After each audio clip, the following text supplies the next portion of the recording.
marka anaga ciidanka qoranayna magaca ciidanka waa laga dhuuma jiray maryacaas iyo calal uus iyo tuugo iyo burcad waxa la dhigi jiray aabahay ciidan ahaayeen ciidanka ka kaashahay moogi ciidan ma gelin macna markan galay ciidanka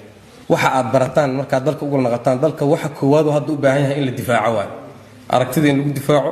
qofka caafimaadka bartin oo ku difaaco inuu daaweeyo dadka dhibaataysan ciidanka inuu daaweeyo anaga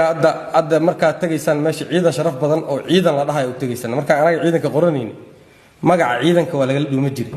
maryacaas iyo calal uus iyo tuugo iyo burcad waxa la dhigi jiray magaca markaas darteed aabahay ciidan ahaayeen ciidanka ka kaashahay moogi ciidan ma gelin macna markan galay ciidanka oo magaci xun u lahaa adoo marka jaamacad ka baxday oo waagaasi la joogo inaad askari ku dhiirataa ciidan aan aad tiraahdaa meeshaan macalinka ahaan aad ahaan dhigi jiray ciyaalka ninka macalinka ahay dhigi jireen meel koox igu magac diri jireen oo ninka macalinka ahayo saas ahay dhigi jireen macna laakiin hadda caadi qofka inuu asoo dhalinyaro ah oo ciidanka qorto uu ku faana waa jidka la soo dhigaa social media la soo daliska lagu dhibistaa